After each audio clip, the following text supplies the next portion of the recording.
আল্লাহর হাবিব সাল্লাল্লাহু আলাইহি ওয়াসাল্লাম বলেন, যে ব্যক্তি ইহতিমামের সহিত 5 ওয়াক্ত নামাজ সময় মতো গুরুত্ব সহকারে আদায় করবে, আল্লাহ রাব্বুল আলামিন তাকে 5 প্রকারে সম্মানিত করবেন। 1 নাম্বার, তাহার উপর হইতে রুজি রোজগারের অভাব দূর করিয়া দিবেন, সুবহানাল্লাহ। 2 নাম্বার, তাহার উপর হইতে কবরের আযাব হটাইয়া দিবেন, সুবহানাল্লাহ। 3 নাম্বার, কিয়ামতের দিন তাহার আমলনামা ডান হাতে দেওয়া হবে, সুবহানাল্লাহ।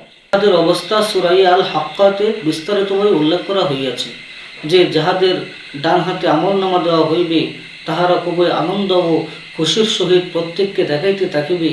4, সময় মতো 5 ওয়াক্ত নামাজ জামাতের সাথে আদায় করবে, ওই ব্যক্তিকে আল্লাহ রাব্বুল আলামিন ফুলসিরাতের উপর দিয়ে বিদ্যুতের মতো পার করিয়া দিবেন, সুবহানাল্লাহ।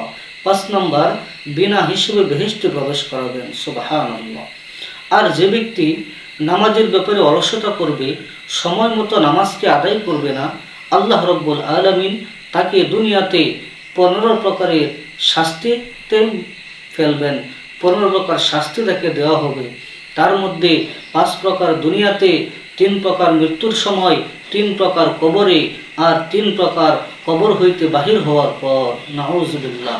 দুনিয়াতে 5 প্রকার শাস্তি এই: 1 নাম্বার, তাহার জীবনে কোনো বরকত থাকে না।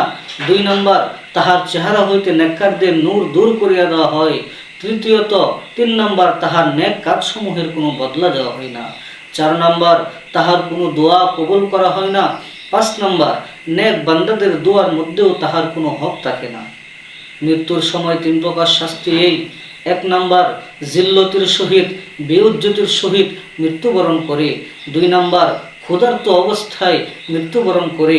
3 নাম্বার, এমন কঠিন পিপাসার অবস্থায় মারা যায় যে সমুদ্র পরিমাণ পানি পান করিলেও তাহার পিপাসা মিটে না। কবরের ভিতর 3 প্রকার শাস্তি এই: 1 নাম্বার, কবর তাহার জন্য এমন সংকীর্ণ হইয়া যায় যে বুকের একদিকের হাড়গুলি অপর দিকে ঢুকিয়া যায়। 2 নাম্বার, তাহার কবরে আগুন জ্বালাইয়া দেওয়া হয়, নাউজুবিল্লাহ। 3 নাম্বার, কবরে তাহার উপর এমন আকৃতির সাপ নিযুক্ত করা হয় যাহার চক্ষুগুলি আগুনের এবং নখগুলি লোহার হইবে, এত দীর্ঘ হইবে যে পুরা একদিন চলিয়া উহার শেষ পর্যন্ত পৌঁছা যাইবে। উহার আওয়াজ বজ্রের মতো হইবে।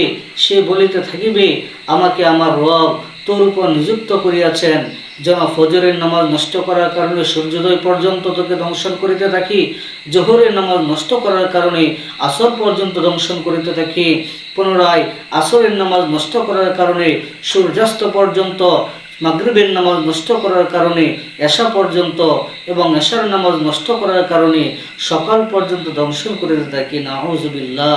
এই সাপ যখন তাহাকে একবার দংশন করে, তখন উহার কারণে মুর্দা 70 হাত মাটির নিচে চলে যায়, নাউজুবিল্লাহ।